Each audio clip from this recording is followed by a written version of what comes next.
I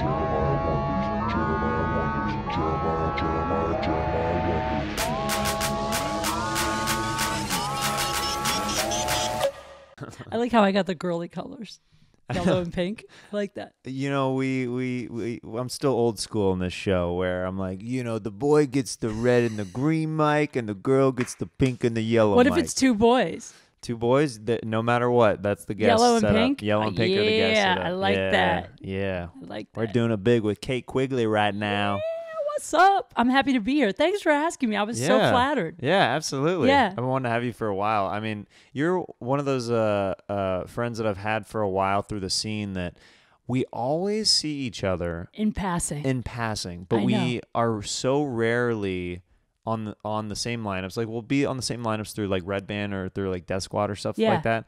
But you're always out doing stuff, and I feel like we're both kind of doing our own thing in like different parts of town or different times or whatever, and we're always just like crossing each other. Isn't it crazy? I was just thinking that on my way here because I was thinking like it's weird in comedy how you can see someone for years and years and you know them and you feel like you really know them, but then you're like, really? We talk like for a minute in passing all the time at different places. And so you don't know as much about everybody as you think. It's so bizarre. But at the same time, it's like everyone does feel like family in a weird way too. Yeah, for sure. You know, it's crazy. That's just kind of it's a good excuse too for some of these podcasts and stuff like that. Is like you get to know about a person a little bit better. Like you have an excuse rather than like it's not like not that it's weird if somebody's like, hey, do you just want to go get coffee or whatever? But like sometimes like people can take it the wrong way or whatever, and it's like, no, let's just do a podcast and let's have some fun and get to know each other a little better. Yeah, and also everyone's so busy, and it's like I know for me, anytime I take even an hour or two where I'm not working, like I went on a date the other night and I just felt guilty the whole time. I was like, I have so much to do, I shouldn't be here. It was the worst date ever because I was in my head like, God, this guy's boring. I could be writing so much. Like I could write a chapter in my book right now. Like it was so this way. It's like you're being productive and getting to hang. Are you working on a book right now? Yeah, I am. I've been working on it for a while, but it was hard because it's like the story of me coming. The first year I moved to LA, it was one of those stories where like I had this magical encounter with a guy at a bar in Chicago. He was like 80. And I was working at the bar as like a Miller Lite girl. And this guy was like, why do you live in Chicago? What do you want to be? And I was like, well, I want to act and do comedy. I want to work in entertainment. He was like, why are you in Chicago? And I was like, well, I want to move to LA. I just haven't yet, whatever. And the guy goes, he's like 80 years old. He goes, I always wished I'd moved to Hollywood to act, and then I had kids and got married and life got ahead of me and I never went, and it's my only regret. That's what he said. And I looked at this guy and was like, shit, I don't want to be that guy. So I moved here like 2 days later. I just packed my car and told my now ex-husband, I was like, I'm going. And then I moved out here and everything has been fine since then for the most part. But when I sat down with this publishing company and they wanted me to write a book about the first year because once I got out here, all that magic went away. Like everything that could go wrong went wrong. Like my engine fell out of my car on the freeway in the middle of Nebraska. My goodness. Yeah, everything I owned is in the car. The engine falls out. I didn't even know that could happen. I mean, that's super dangerous. Yeah. Like what happened to your car? Did you start spinning out and stuff like that? Actually, so I was in Nebraska and thank God, whatever time it was, the road wasn't very busy. No, all of a sudden I hear this super loud bang. It was almost like I hit someone, but I didn't hit anything. Yeah. And then the car like kind of slowly skidded to a stop. It went from like 80 to a stop in probably like about 30 seconds. And then I got out. Thank God no one hit me. I got out and popped the hood and the engine is on the ground.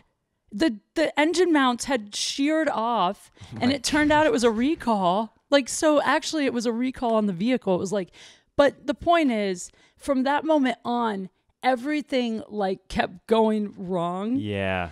And so that's what I'm writing about. But I'm just trying to figure out how to write it. Like if I should have my husband be a part of it or not, because I was married at the time. Gotcha.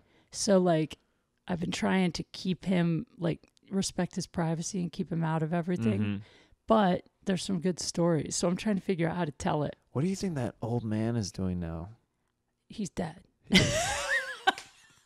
He has to be dead. Yeah, he has to be. I mean, he could be like 95 or something, I guess. I've been out here 12 years. He could be alive. I hope you're alive, sir. Oh, no. I think he might be calling into the show right now. Oh, my God. Is that him? Yeah, let me see. Let me see. The connection might be a little choppy. Let me check something real quick.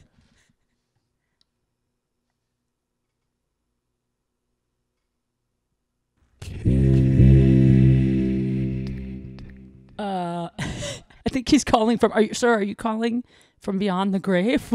From beyond. Oh fuck! Wow, I'm sorry that you passed. How did that happen?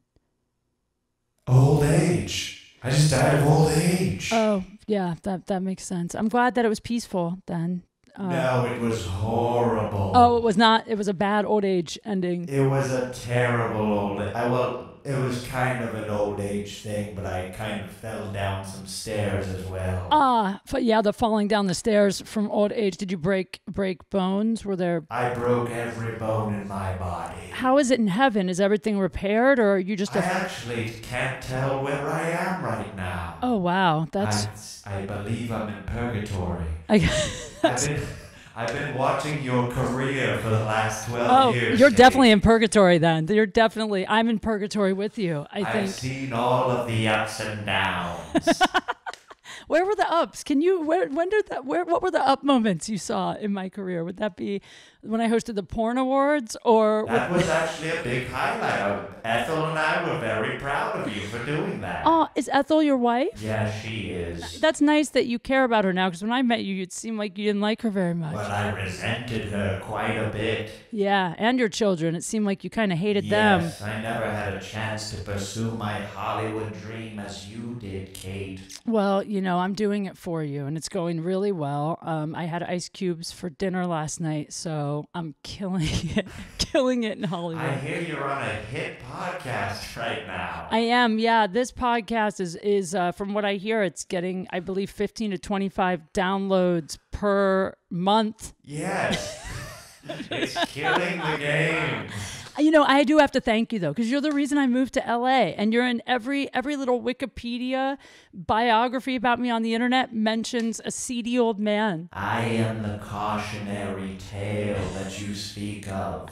You left out my sexual advance right after that, though. Yeah, I left that part out just with the whole, Me Too movement. I thought I would let you off the hook for grabbing my breasts at the bar, and then Well, I was like, I'm 80. What else can I do? yeah, I feel like at some age you kind of get a pass, and I gave you the pass. I know that's not allowed, but like I feel like after 80 you kind of earn something a little bit. I just be real. If a 25-year-old guy grabs your ass at a bar or like grabs your boob, Right. It's really not cool. But if an 85-year-old guy does the same thing, Game on, my friends. I don't know. I wouldn't have the heart to. I would be annoyed, but I'd probably laugh.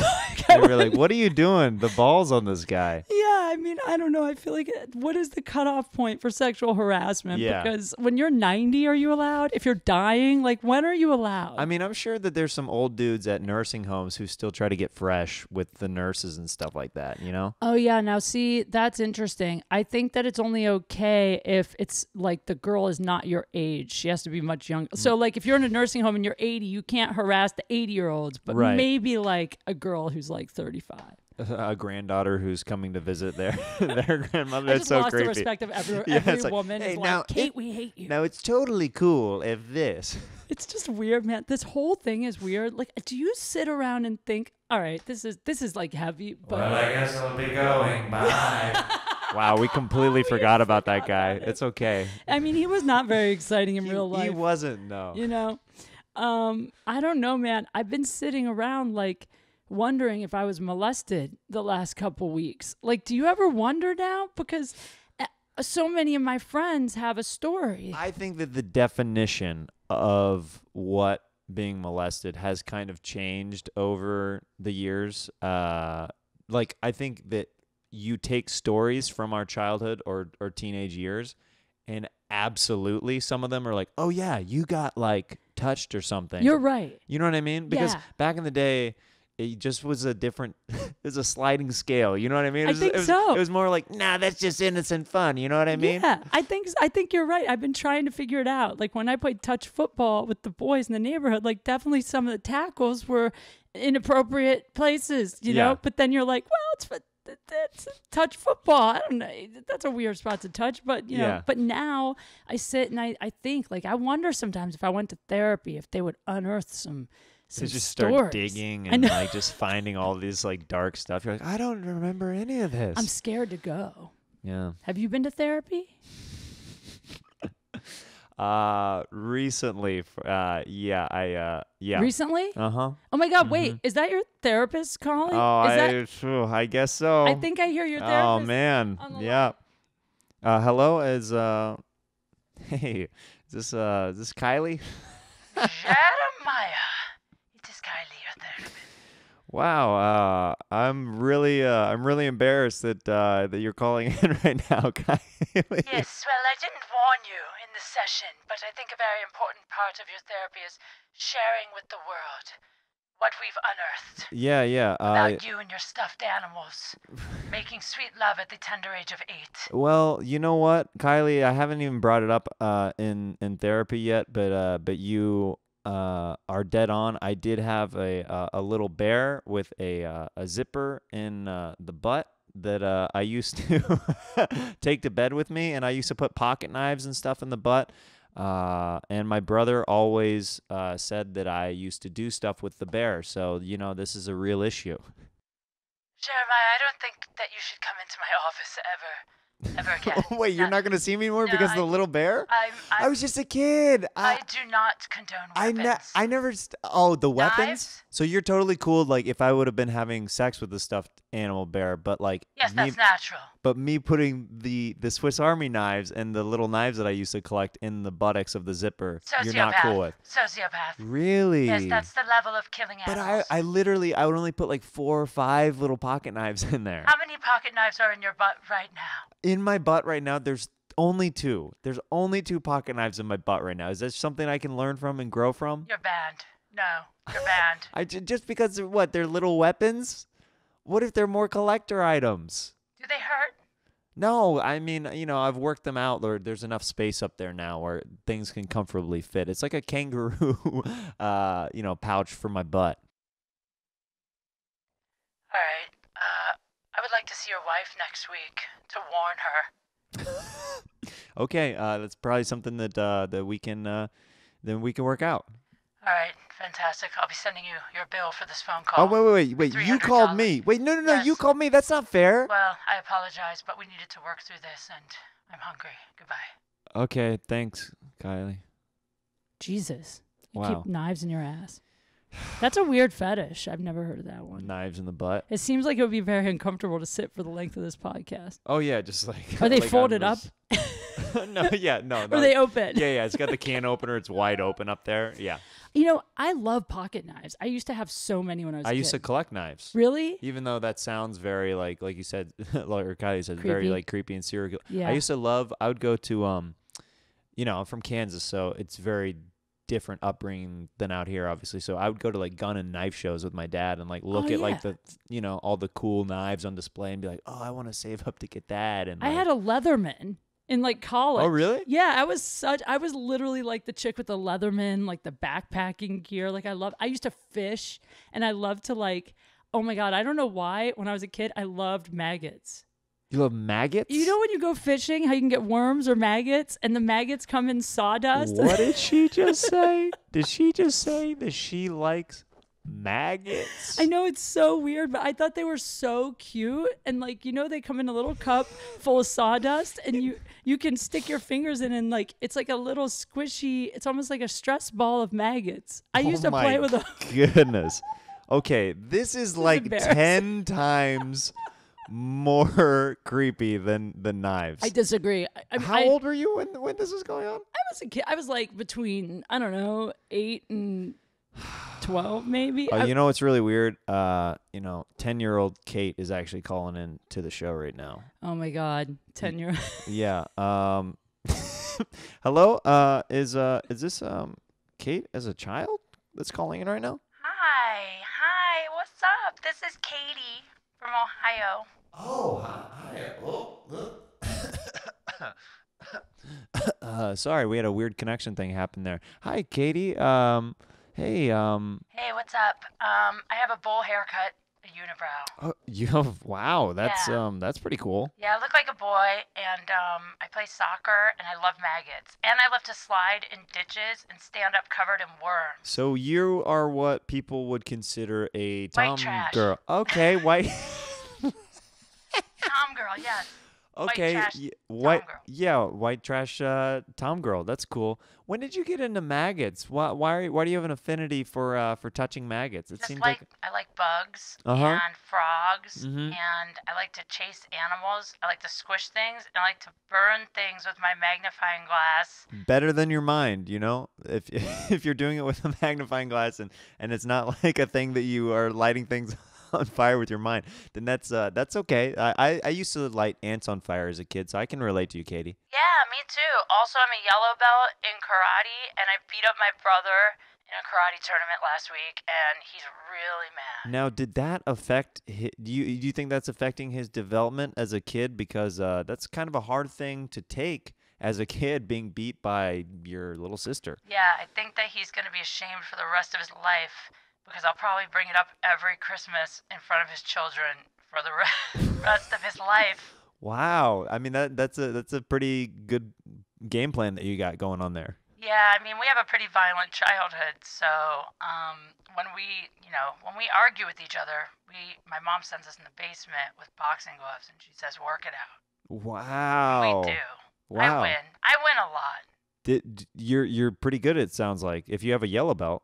Yeah, yellow is really good. I'm hoping to get to black one day, so we'll see. Maybe by my 30s I'll make it to some black. Well, we can only hope that you'll get to the black that you want to get to. Me too. Yeah, I hope so. All right, Katie. Well, thanks for calling in. Oh my gosh, this was so fun. Hi, future Kate. Hope you got cuter. Do you have anything to tell your future self that you would want, So many things. Don't get married. If you do get married, don't be a virgin. Don't get your boobs done. Don't get Botox. And don't be friends with anyone in Hollywood until you've known them for 2 years. All right, that's some great advice. Sound advice. Thank you, Katie. Bye. Damn, she's jaded. Wow, I guess, man, that is one jaded 10-year-old. She's really jaded. I mean, She said don't be friends with anybody until you know them for 2 years. I mean, that's crazy, man. Wow. How do you even hang out with someone for 2 years I and know. not be friends? And not be friends. That's it's almost like a weird troll riddle beneath a bridge, you know? I know. I'm going to have to sleep on that one. That seems like an Ambien tweet. Yeah. I know. An ambient tweet. Do you ever delete tweets the next day because you're like, that was all the time. Yeah. You know what's funny is I never really got into. I smoked a little weed in high school, but then I stopped because it makes me so lethargic. Mm-hmm. Like there was a year I lived in Venice for 5 years, and there was one year that every day for like a year I was so tired. I thought I had mono. I couldn't figure out what was going on. And then one day my neighbor left his door open and there's just pot smoke just wafting out all day. And I realized, I was like, I think I'm getting like a contact high all like the time. every day. Yeah. So I don't smoke a lot, but one night, like this had to be like 5 years ago maybe, someone gave me a joint at the Comedy Store, and I went to Ralph's on my way home. I bought like some popcorn or something, and I was sitting in my car smoking a joint, eating. I ate like an entire bag of popcorn. The next day there was popcorn all over my car, and I'm sitting there like tweeting, and I remember thinking, these are like the best jokes I've ever written. Like these are amazing. These are the funniest things like I think anybody will ever hear. Yeah, and then I woke up the next day, I'm looking at them. They're not even jokes. It's like can opener. Like that's it. Just like buzzwords for things that are like yeah, that will help you open more food. Yeah, totally. But you know what's weird is I have had a couple weird experiences with weed like recently. Okay, so Joey Diaz has, you go on the road, and when Joey's people show up, they just give you all kinds of weird stuff. That's how Tony's people are too. Same thing. They want to give you weed or something while you're in town. Yeah, exactly. So there's a girl that Joey knows, and she actually gave me, this stuff is awesome. I'm grateful for it. She gave me this like spray. It's like Banaka, but it's got THC. Is that what it is? Oil? Yeah. Is it THC? I think so. Yeah. Anyway, I don't know. Some weed kind oil, of cannabis whatever. oil. Yeah. So it's supposed to help you sleep. I have trouble sleeping no matter what. So I've been using it. But what's weird is it doesn't put me to sleep. It puts me into like twilight. Like, when you go to the dentist and they put you under, but you're not really under, so you can hear and shit, but you can't. And what's happened, and it's like creepy, but amazing, is I've been remembering things like that are in my subconscious that I forgot happened. And it must be stuff I need to work out because I've been waking up with like these crazy epiphanies. I feel like I'm hypnotized and I feel like I'm floating out of my body and I can like watch everything happen. It's so surreal. Oh, weird. Yeah, but I feel like I'm going to a hypnotist, but I'm doing it like just with the weed spray. Wow. And a couple of times I've been like on stage doing a bit. People listening to this will be like, and where did you do that again, Kate? No, for real. I'm going to find out and post it because I asked the lady to send me. I asked Joey, who is this lady? I got to find her and then have her send me more weed spray. I'm running out. You find out it's like crystal meth. Using it as a breath spray. It's like, I keep like, I'm doing this weird lucid dreaming thing where it's like I'm experiencing myself outside of my body. But yeah, but what's wild about it is a couple times I've been on stage performing and I've been doing bits that I've never done and they're hilarious, but they're not bad. Like, it's not like the bad tweets when I'm high. I wake up in the morning and I remember it. And a couple of them have been new bits that like are amazing. And I thought of them on the weed spray in my sleep. oh, weird. I know. It's the best. I got to find out what it is. Wow. I'll let you know. The only time I've had something strange like that happen, but it was just like something natural that happened. I had a dream that I performed a song on Conan O'Brien's late night show. Yeah. And I literally remembered what I was singing in the late night thing, and I wrote it the next day. It didn't go anywhere. Like, I posted it on YouTube years ago, but it was just one of those things where it's like, it was so clear. Like, I was like, like I woke up and I started writing like exactly like, because it was like killing in the dream and stuff like that. Right. And it was like a weird thing. Yeah. Yeah. It's really cool too what's weird about the weed spray thing, not to like tout the weed spray, but I remember it. Like, normally if I don't get up and write it down the moment, it's gone. Yeah.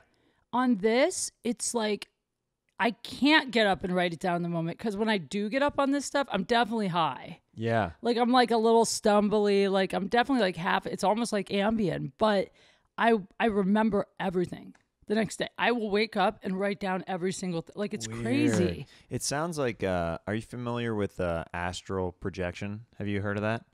Yeah. It sounds kind Are of. you wicked? No. Oh. No, just from like I've watched like the Insidious movies and like Doctor Strange and stuff like that. Both of those movies bring up astral projection. It's so. Why you got so freaked out whenever I said that? No, it's so weird you bring it up because I just dated a guy who was a Wiccan and he was like really into that stuff, and I tweeted some jokes about it, and it became kind of a problem. Oh, weird. No, it's just weird that you brought it up because it's like, what are the odds? Because I had never heard of it until I dated this guy. And then since then, it's a little odd because it's like, this is like the second time someone's randomly brought it up and I'd never heard of it before. And then the TV is going out at the same time and it's like, it's creepy. Yeah. This guy I dated he's gonna get so mad at me, but that's okay. I already talked about it. He had like a magic room in his house. Okay. Because Wiccans have like a place in their house they practice. Oh my goodness. And he said he wanted to take me to the astral plane. Oh my goodness. I know. I've been doing jokes about it on stage, of course. I'm like, I don't know. My butthole was sore last time. Whatever. But like, but we went in this magic room and you have to be naked in the magic room. Okay. And that sounds like a weird ploy. Like, all right, like, here's the thing about the magic room. Once you cross this barrier, you gotta be completely naked. I don't make the rules, okay? This is the Wiccan law that I'm following. That's all right? exactly what I said. I go, this is the weirdest way a guy's ever got me naked. And he was like, well, no, there can't be sex in the magic room. Like, it's only for magic. And then you're like, oh, you a real freak. And I was like, I'm not coming in. yeah. No, so we go in there. But the thing was, I wish you could see your face whenever I said the words astral projection. You looked at me like I had a ghost around me whenever I said that. it's so crazy because this guy is like kind of famous, and he got so mad that I tweeted jokes about it because he was like, people are going to know who I am, to the point where now I'm like terrified to talk about it. But then it's like, that could be a million people could be a Wiccan. So you go, you do go into the room. So we go in the room. So you both are naked when you go in the room. Yeah. Okay, I'm just trying to paint the pictures for the listeners and the viewers. Naked. Okay, and for the listeners, what does the room look like? It's like a secret, hidden. It's a little room off of another room. It's like a bookcase. Like, it really is like a hidden room like that. Oh my goodness. Okay. And it looks like, it really just looks like a little wooden, almost like a sauna, but without the dry heat. Like just a little tiny room. Yeah. Okay. There's like some crystals, and I don't know. There's a little window, whatever. So we go in. Hocus Pocus DVD is in the corner. It's a whole thing. Voodoo dolls that look like toilet me. trouble. So we go in there and we sit down, but this is real. Like, now granted, we'd been drinking a little and we smoked a little, so like I was a little stoned for sure. But we go in there and we start to do, so we sit Indian style across from each other and we touch hands, and then he starts doing whatever the he mantras does. or the incantations or close whatever your it eyes, is. whatever. Yeah. And I swear, maybe it's because I was high, but like I started to really actually feel like a little bit of almost like a tug. Like I felt like I was like being like, I don't know if it's hypnotism or what, but I felt like I was being lifted up or something a little. Yeah. To the point where it creeped me out. And I was like, I don't think I want to do, I'm good. I don't want to do it. Like, did it feel like you were starting to be like about to float out of your body? Is that what it felt like? Oh, weird. I've been hypnotized one time, and this was way more intense. But in hindsight, now thinking about it, this guy, when I first met him, was like, I'm really good at hypnosis. Like, sometimes I wonder how much of the whole relationship I was hypnotized for. You are happy in this relationship. And you're like, I am happy. Yeah, it was kind of like that. My penis size is completely normal. Yes, your penis size is completely normal. Yeah, totally normal. So, but yeah, that's that. I mean, I am actually kind of fascinated by it now. Like, that ended, that relationship, but he did give me a book about Wiccan, like practicing magic. I might read it. That I don't know. I mean, that stuff legit creeps me out. But now I'm scared that he's doing black magic on me because he's mad I tweeted the jokes, and I really do get scared that he's going to go in his magic room and like put out spells that are going to kill me or something. Pitter, pitter, twitter, twitter. Kate Quigley. Yeah, like what if he has a voodoo doll? I don't know. I don't know what happens. I mean, he could have a lock of your hair that he's using. Actually, he could. I don't know. Just keep freaking you out even more and more about this. Like, why are you bringing this up? Do you know how scared I am of this guy that after it ended, and I've never done this in my life? Like, definitely, it was definitely his fault. I can say that. And usually it's my fault. But this time it wasn't. But I sent him a gift and like an apology letter because I'm so scared he's going to do voodoo magic on me. You want to leave it on good terms. Yeah. Wow. Yeah. So. That's crazy. But I'm safe. Yeah. I'm here. I'm in the present. Yeah.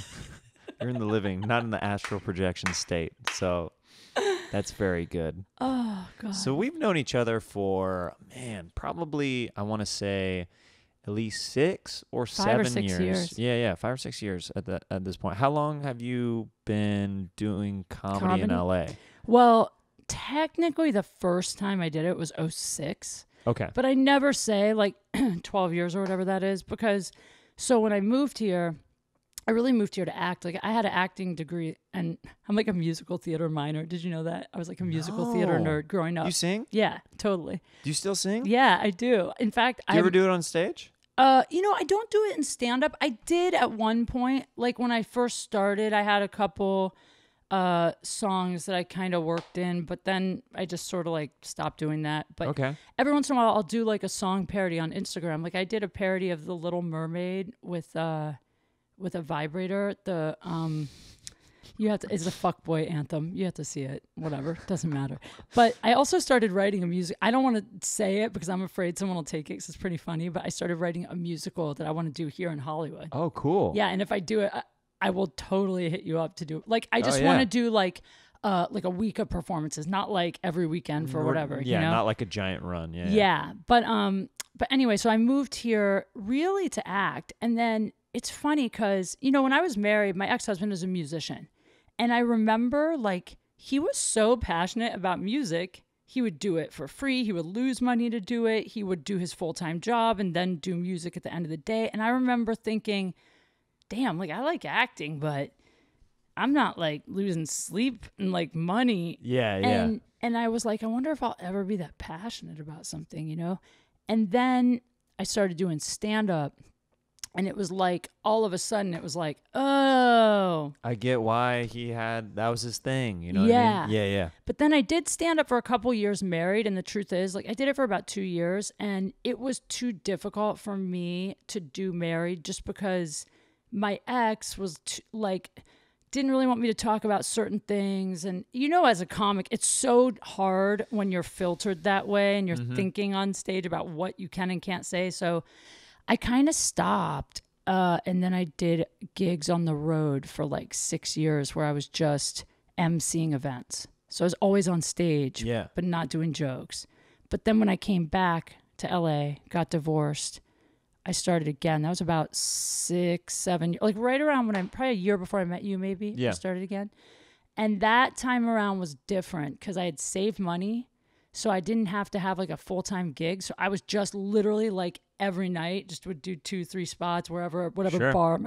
And then, it's because whenever I started seeing you, it was one of those things where I was like, she's going to be like, how you see comics come and go kind of. I was like, Kate's here to stay. You know what I mean? Like whenever I started seeing you around, because I would see you at like Lovett's and Ice House and just like random mics around, and I'm like, oh, she's like really hustling. Oh, Yeah. Well, what was weird about it too was like when I got divorced, I didn't really have any friends out here because I moved here and I made this group of friends, but then I started traveling all the time. And then when I got divorced and came back, I didn't know anybody. And so it was kind of like, for me, it was so nice because I was at this point in my life where I didn't know a lot of people in town. And then I started really diving into stand-up. And it's an immediate high school. You're like, there's this whole group of people that kind of take you in.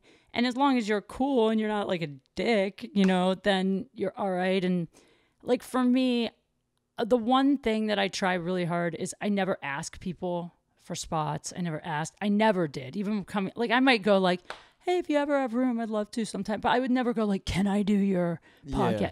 And I think that's the secret to making friends in comedy is to just chill. Because I know for me, like the people that I always ask to do stuff are the people that never really ask. Do you know what I mean? Yeah. But yeah, and I don't know, man. For me, the more confident I got with stand-up and the less I gave a fuck about acting, then acting shit falls in. Well, yeah, because you take that confidence into the room or whatever, and they're like, well, that's the person I want on set and to cast, Yeah, and also you're not desperate anymore. You're not like, I need this. I need this commercial audition to make, Yeah. So been there way too many times. Like, if this avail goes through, this will change my life forever. I mean, we're so lucky now because with social media and podcasting and all that, like you can really make a living. I hate commercial auditions. I quit doing them a long time ago, and like because I just felt like, well, I could drive all over town doing commercial auditions, or I could work on building my podcast and sell ads and so I just like focus doing on commercials in a different way. They're paying you to read the copy in a different way. You know what I mean? Yeah, not as much, but it's cool. Yeah. Yeah, so it's good. Let's get into this next segment, fanning out. Ooh. Fanning out. Questions from fans. I reached out to people on Instagram and Twitter, and they reached right back. I asked them if they could ask Kate Quigley any question. What would it be? And we got some good ones. This is from upper_white_trash. Upper white trash. Fantastic. If you didn't make it in comedy, what would you be doing? God, I never even think about that. I guess probably something in fitness, like maybe I have a passion for helping like kids lose weight. Maybe like start a fat camp for kids. Like Were you a chubby kid?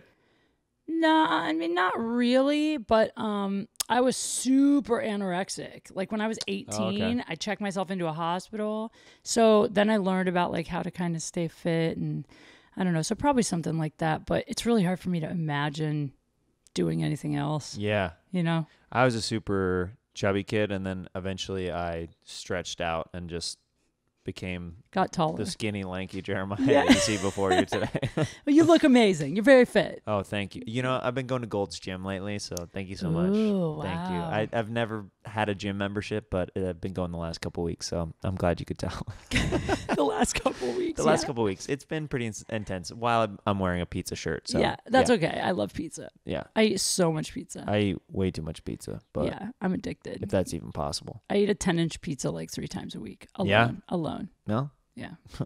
Kindred spirits. Some of these questions are more like just jokey kind of, and we can just roll through. It's totally fine. At Eli HHCB, are you and Jeremiah sisters?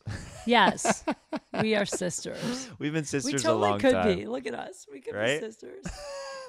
Yeah. Yeah. I would be very proud to be your sister. Oh, wow. That was a really weird thing to say.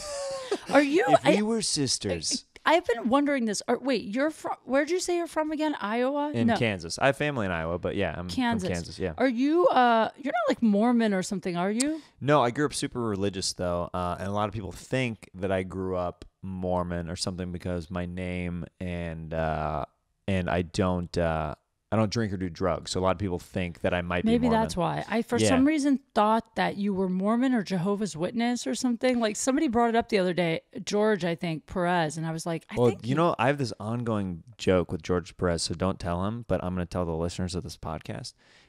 George Perez has thought that I'm Jewish for years. That's what he said. Okay, right. So every time he's around me, he's like, hey, what's up, man? Like, and he's like, and he'll tell me like, he's like, yeah, that's how you Jews do it, right? I'm like, yeah, man, I know. So like, I have this ongoing joke with George Perez because he thinks I'm Jewish solely because of the size of my nose. I've never told him that I'm not Jewish, so I'm gonna keep it going for as many years as I can. And I hope don't tweet at him. I'll never tell him. Don't tweet at him because it's a funny ongoing joke, and he'll say some like kind of quasi racist stuff around me, and it's pretty funny. Wait, I will never tell him, but that's so funny you said that because that is what it was. Yeah. He said something about like, I said something like, I think Jeremiah's like a Jehovah's Witness or like Mormon or something. And he said, no, he's Jewish. Nah, man, he's a Jew, man. And I was like, I don't think so. I'm pretty sure he's not. Yeah, and he was so like, I keep it going that I'm Jewish to him all the time because he literally, just the profile on my nose, he assumed that I was Jewish. And I was like, all right, we're freaking doing this. That is so funny.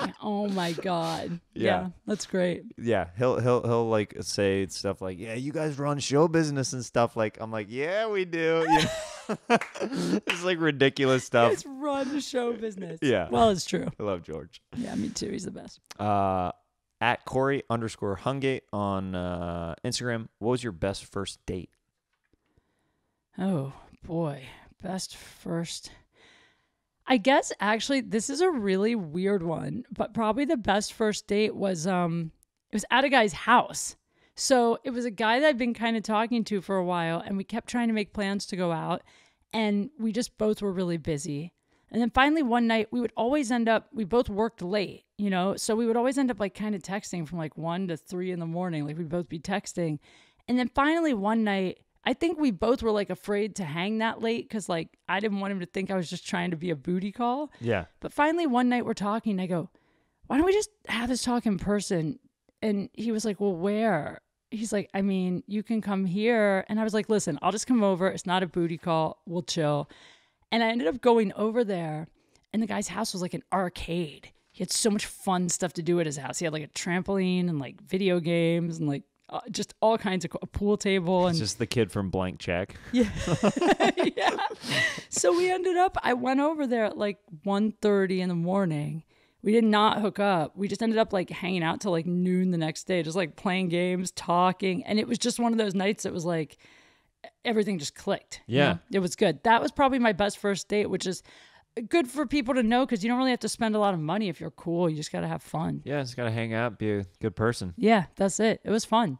That's awesome. Yeah. Man, do you have this guy's number? I want to go over and play place is arcades dope. and just hang out with it.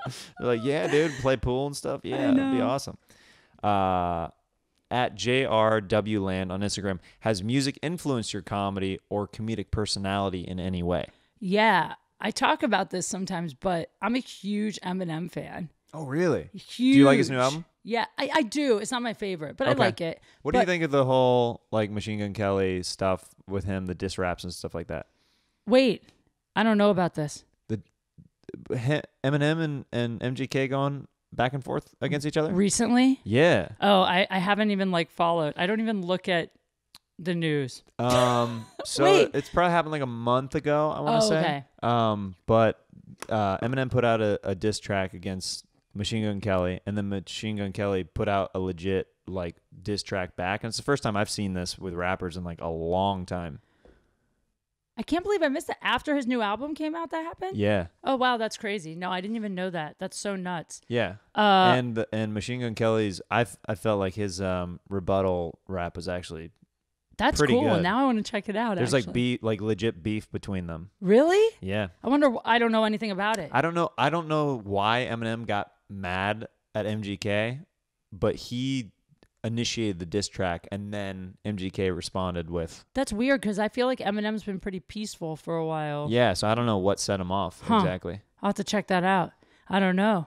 I was just going to say the reason I like him is just because he is like was such an underdog and didn't give a fuck about it. Like, I just like artists that follow their vision for what they are, regardless of whether people like it, talk shit, think they should. Like, I feel like Eminem would have either blown up or gone down and been nothing, but wouldn't have maybe deviated from what he like from the artist he wanted to be. Yeah. If that makes sense. He Like, stayed very true to himself. yeah, like it's the same reason I love like Joan Rivers. Like I feel like I just like people that push the envelope and do shit that is out of the norm, out of the box. I mean, you do that, you know, and it's like I really respect that over someone that just tries to like make it. Anybody can make it if you're smart and Right. you market yourself well, but do you care about what you're saying and doing? Are you passionate about it, or are you just like, oh, these jokes will work in Vegas? Like I'll just, you know what I mean? Like, Right. Yeah. So- yeah, going for the easy thing rather than, what might be a little bit more work that's more creatively fulfilling yeah. Yeah. to get across. Yeah. I care so much more about a message than a great joke. Like the message should be funny, but you could tweet out funny jokes all day, but I care about what I'm saying. My thing is I may not be like if you see like a huge lineup of comics, my goal is not necessarily to be the funniest person that you saw, but one of the most memorable people. It's huge. Because like there's people who kill and then after shows you ask an audience member, "Oh, what were they talking about?" And they're like, they literally have no idea. It's They're like, so true. just they're just funny, like it's so weird. Like, but then like I had somebody who saw me at the Comedy Store. Literally, they're hitting up Tony last night. They're trying to see him. They're a fan of like Kill Tony, stuff like that, and they saw me 3 months ago or plus in the OR, and they remembered one of the bits that I did. They were like, it was really weird. Like, I don't really know what was going on, but I was like, that means more to me than... Same. You know what I mean? Well, it's also like, I mean, career-wise, that's so huge too. I know for me, I've had people come up to me and go, we saw you at the Long Beach Laugh Factory 3 years ago. I remember you because I was also married young. They remember the story. The little thing. How Like, they connect with you. That's it. Yeah. So, yeah, I'm trying to work on more with my personal stuff and family stuff, working that out on stage because it's hard. It is, and it's weird because I've been trying to get way more vulnerable and talk about real stuff up there, and it's way better. It's made my act way better, but it's also like it's also started to tap me into why comics are a little dark and stuff. Because when you start turning that really dark stuff into, you have to think a lot about it. And so I've been like recently doing a lot of work on like making sure to keep the happy side going. Sure. Yeah, that way it doesn't just like spiral so I don't just, down into this this swim depths out into of the ocean sadness. and drown on purpose. Yeah. Let's see here. This comes from at Han Solo Park. Give us the context about the time you twerked on Waka Flocka. Oh God, that's hilarious. So that was just this simple. I hosted the AVN Awards. Waka was the guest. He was the musical guest that performed, right? And he came back after the show, or after he was done, to my dressing room and said, let's get a photo. He was so nice. And then I said, oh, we should do a funny video. I go, I have an idea. Go stand in the middle of that hallway. There's just a ton of people around. I go, and I'll run up like a crazy fan and I'll like do bad white girl dance moves on you. I didn't even mean to twerk. I just was trying to be like stupid. I go, and you just look at me like I'm the biggest loser and just walk away. The whole thing, literally, we came up with in 2 seconds. We shot it. I posted on Instagram. He reposted it. I just done nothing of it. And it became like overnight. Like I woke up the next day and it was literally like TMZ. It was everywhere. And they were like, drunk, twerking, white fan, assaults, Waka Flocka. Like it was literally, I was like the drunk fan, which by the way pissed me off. Because I'm like, I hosted the show. I'm not a drunk fan. Give me credit as the host at least. Give me proper credit. Yeah. And then people thought I was Jenna Marbles and like. Oh, wow. But what was crazy about it was the comments. If you could find the original video he posted on his Facebook, the comments, people were like, this is the reason Bill Cosby got accused of raping white women. Like it turned into this like race thing. Whoa. And then people were saying that I was racist for doing it. Like, and so to the point where me and Waka had to get together and publicly say it was a joke. We planned it. Wow. Yeah, because people were getting really upset and people were like threatening me, like, he's married, you hoe. And I'm like, I know his wife was there. Like it was, we know. It was nuts, but that's what that was. Wow. Yeah. That's a great story. Yeah. Have you ever done a Joan Rivers impression before? No. I should. It's a good idea. You know what? I think this is crazy. From the grave, No, I think God. Joan Rivers is actually calling into the show right now. Oh my God. Hello, Joan. Is this you? Who is this? Who the fuck is this? Oh, this is Jeremiah. You called into Jeremiah Wonders. I think I called the wrong number. I definitely did not plan to talk to a man who sounds like a woman. Wow. I wasn't aware that I sound like a woman, but I'm really I'll busy. take. I'm busy over here. Are you going still through writing? my jokes. You still writing? You're Yes, still going through your file cabinet I'm going of through jokes? the note cards right now. I have a show up here in about a half an hour. I'm wasting my time on you. What the fuck are you wearing? No. I can see you. Oh, I'm wearing a pizza shirt. That. Don't worry about that. Who are you performing for? I'm curious who you're performing for The in heaven. apostles. All the apostles. They All love the- me. Wow. Yeah, I get their dicks hard. It's amazing. They sit there, they listen to my jokes, they laugh. I see the dicks. They wear the schmuck. They're still wearing smocks. They're wearing tunics. Tunics, yeah. Yeah. We call them smocks. Sounds more, smocks are fashionable. Smocks cover cocks. Yeah. Yeah, well, these guys, I can tell they're quite large. I haven't seen one out, behind the smock. They keep them covered, but they lightly stroke over the cloth. Now, do you get around sexually in heaven? I mean, it is heaven, so I mean, you kind of can. It's not easy. It's not easy because we're all, we're mostly souls up here. We're like ghosts. If I touch you, my hand goes through. So I can see the cock. I can't touch the cock. You have to fantasize. It's like a good porno in person, like a 3D, like a VR porn. Okay. Well, do you have any more upcoming shows? Like who are you opening for anybody, or are you only a headliner out there? Are you fucking kidding me, you piece of shit? Why am I wasting my time? Who the fuck? What show is this? I'm Do you sorry. even have listeners? Yeah, no, it's a hit podcast. Don't worry about it. Yeah. I'm gonna hit you in the face. Am I opening for someone? Go fuck your mother. Okay, Joan, thank you so much for calling. You're everything and more that I wanted to hear from. I love Kate.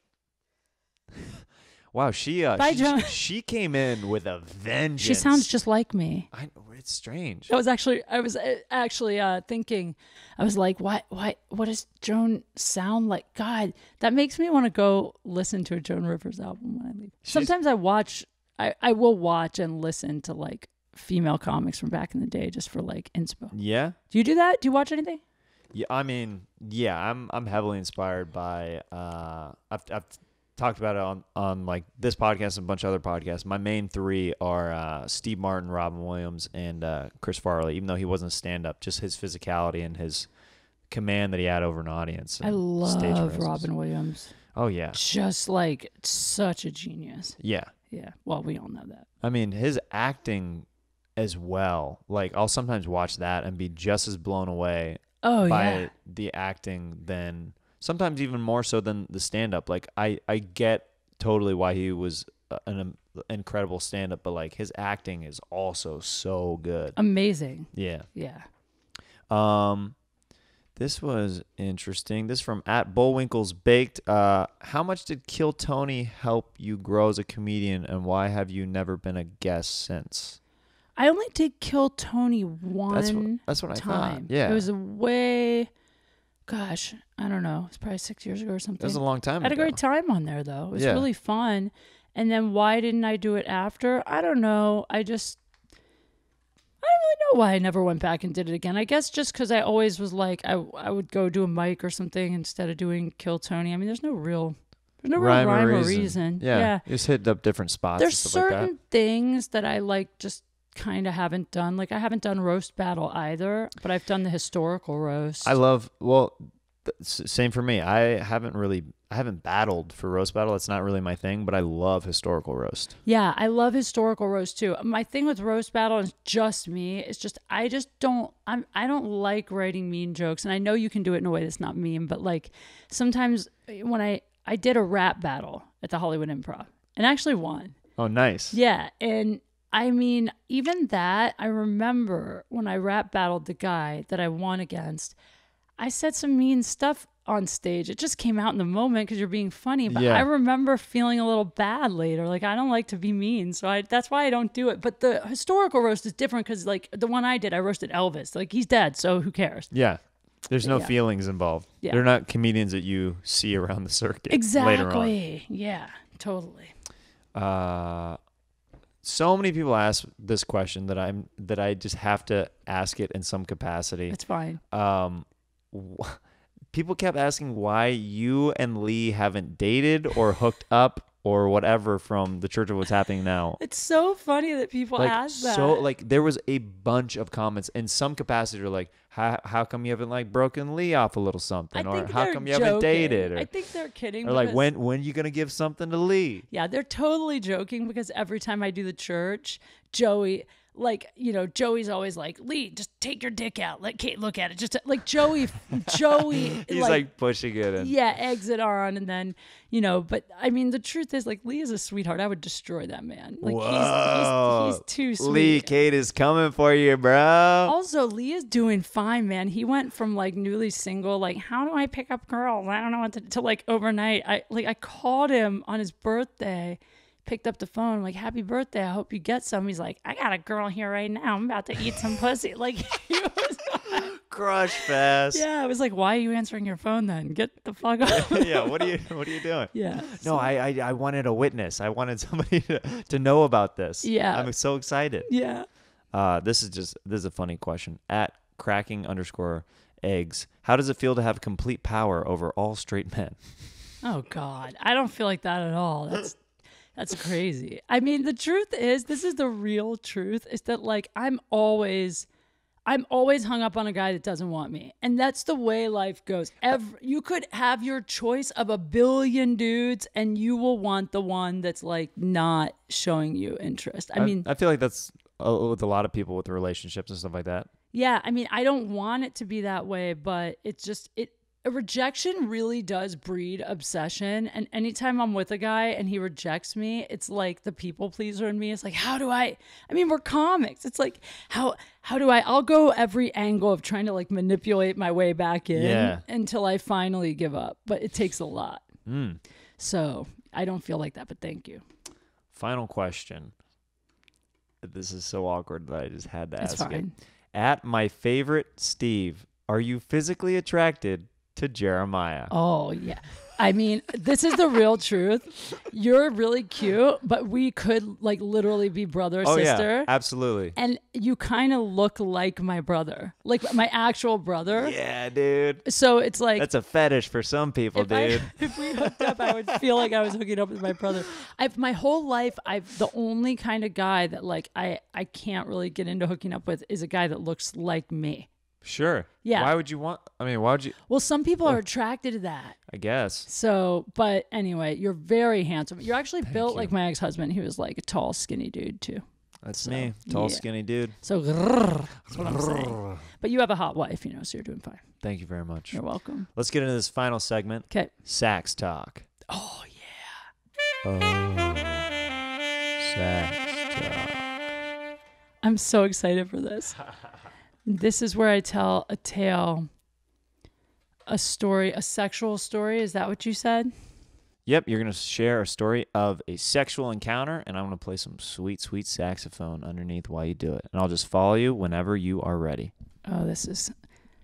All right, I'll use this story that is really going to go great with your sax song, even though some of the church people have heard it, but it's such a good story. All right, I can go? All right, so there's a guy I met at a few parties. So hot, like the hottest guy ever. Literally, he's a male supermodel. And we flirted at a few parties, but I did not want to hook up with him because he's the guy that gets all the chicks. Yeah. So I'm in Las Vegas and I'm with a girlfriend and I hear he's in town and I say, let's go see this guy, but no matter what happens, don't let me go home with him. Then we go out for drinks. One thing leads to another.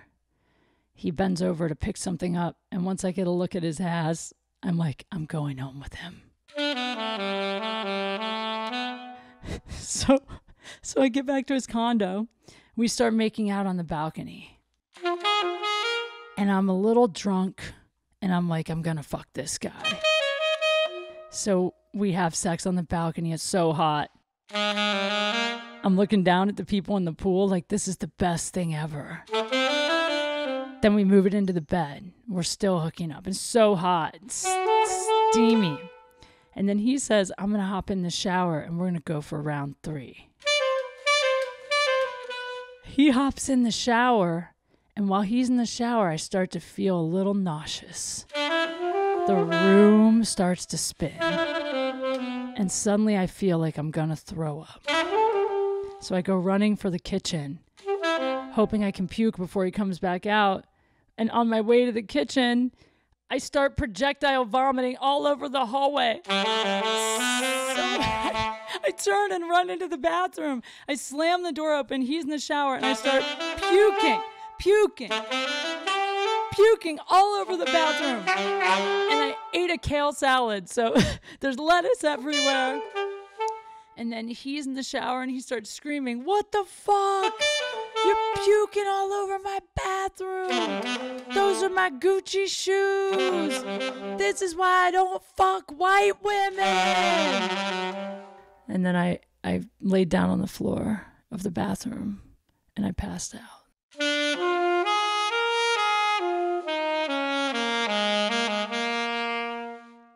The end. Is that the saddest sex story you've ever heard? Not at all. This guy was like, this would be like if you hooked up with Giselle and then like that level of like famous model. Yeah. And then you puked all over her in her house. And then she's like, this is why I don't don't date white guys with big noses. I'm like, said. no, I don't mean to ruin it for all of us. I know. I mean, I felt so bad. I called him the next day and offered to pay to have like a maid come clean his condo. He's like, I'm good. He wanted nothing to do with me. But then the next time I was in Vegas, I text him. I go, hey, boo, I'm back in town if you want me to throw up all over your house again. Did you respond? I love that you did that. That's like the best thing about like people with good personalities and sense of humor who are comedians. It's just like they're gonna go in You have on that. to. It's like, oh, you know that embarrassing thing that happened? I'm going to hit you up and remind you about it, and I'm going to own that situation because I am in control and I have the power. Yeah, like I was actually like, I felt guilty, but then the flip side is I was like, come on, man. Like, I didn't mean to throw up. But in his mind, he doesn't know me that well, so he probably thinks I puke all the time. Like, I had not puked since college. It was the first time in like 12 years that I'd gotten drunk enough to puke. Right. He was just like another white girl wasted incident. You know what I mean? That's what he thought. Yep. And I was like, I swear it's the first time, but that's what every girl says. Yeah. Oh, He's well. puking in their purses or Ubers or hanging out the window of cars. Oh, I have not gotten really drunk since then. That was like a year and a half ago. Wow. Yeah. I mean, I've had a drink or two, but like that was Vegas in the You're summer. like, never again. Never. Will I do that? I'm never puking. And the whole, by the way, the worst part of it was like the whole place was white. It was like one of those apartments where like everything was white. Everything's like pristine puke everywhere. and clean. And you had green puke. He was like, "What did you eat?" I'm You're like, just like the kale. You're just like coming down the stairs, like on your hands, like exorcist style. You're like, your mother's in here. Hello. The worst part is I passed out on the floor and he covered me up with like a hand towel. Didn't even like cover me. I'm like naked, passed He's out on the just floor like, with a hand just towel. like gently, but ugh, just disgusted. He really was. He like leaves a note on top of you, like a sticky note for the maid, like deal with this. It was so gross. I felt terrible. It was talk about a walk of shame. I had to Uber back to the Tropicana and like walk up to my room like covered in puke and kale. That's a pretty bad walk of shame right there. And that's the last time I had sex. A year and a half ago. Kale sex. Kale sex. It happens. Mm, I don't care.